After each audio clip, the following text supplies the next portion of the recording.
কথা বলছিস না কেন বাবু, বল। দেখ দিভাই, ওদের জন্য যদি ফিরে আসে তাহলে তো ভালোই হয় না?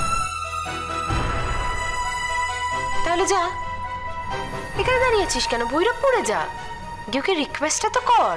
কোথায় ভৈরবপুর বলতো? ও যে আসবে তা কোনো গ্যারান্টি আছে কি? চলো না বাবা, একবার চলো, আমরা গিয়ে কান ধরে দিদিকে বলবো যে দিদি আমরা আর কোনোদিনও মিথ্যে কথা বলবো না, তুমি আমাদের উপর রাগ করে থেকো না দিদি। আগে তো আমরা কত দোষ করেছি, কিন্তু দিদি তো আমাদের উপর রেগে থাকেনি। আচ্ছা ধরো দিদি তোমাদেরকে ক্ষমা করে দিল, তোমরা কখনো আর মিথ্যে কথা বলবে না? বললাম তো বলবো না, কোনোদিনও বলবো না। না না, এখন মুখে বললে তো হবে না। তুমি হয়তো এখন আমাকে বললে, তারপর দিদি যখন এলো তখন আবার মিথ্যে বলতে শুরু করলে, তখন কিন্তু দিদি আমার উপর খুব রেগে যাবে। তো আমাকে কথা দিতে হবে যে তোমরা আর কখনো মিথ্যে কথা বলবে না। বলবো না, বলবো না, বলবো না। আরে বাবা, আচ্ছা ঠিক আছে, আমি তোমাদের কথা তোমাদের দিদির কাছে পৌঁছে দেবো। ও যদি তোমাদেরকে ক্ষমা করতে পারে তাহলে আসবে এখানে, চলবে?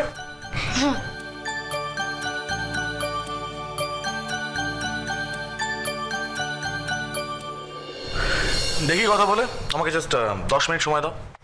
10 মিনিটে? কার সঙ্গে 10 মিনিটের কথা বলবি? দিদির সঙ্গে। বকুল সে কোথায়?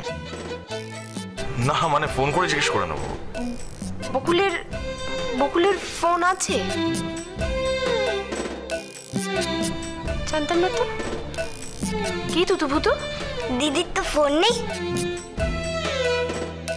না কিনেছে হয়তো, আমাকে তো বললো যে তুতুবুতুর সঙ্গে যোগাযোগ করার জন্য তো ফোন করবে, তো কিনেছে।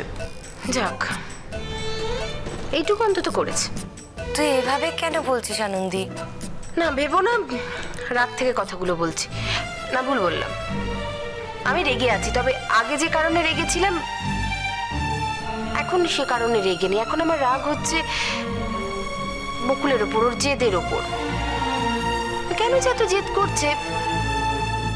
বাচ্চাগুলো এদিকে কান্নাকাটি করছে আর ওদিকে জেদ করছে। আমি বুঝতে পেরেছি সোনামা, হয়তো অল্প কয়েকদিনেরই আলাপ আমার ওর সঙ্গে, কিন্তু মেয়েটা ভীষণ ভালো, মানুষটা কিন্তু খাঁটি।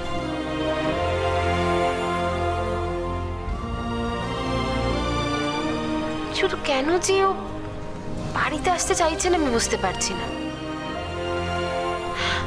আমি জানি না ভাইয়া ভগবান পাশান কিনা, তবে বকুল পাশান এটুকু আমি বুঝেছি। বাবা একটু ফোন করো না বাবা, ও বাবা ফোন করো না। আচ্ছা এক্ষুনি তো এলি, বল সারাদিন ঘোরাঘুরি করে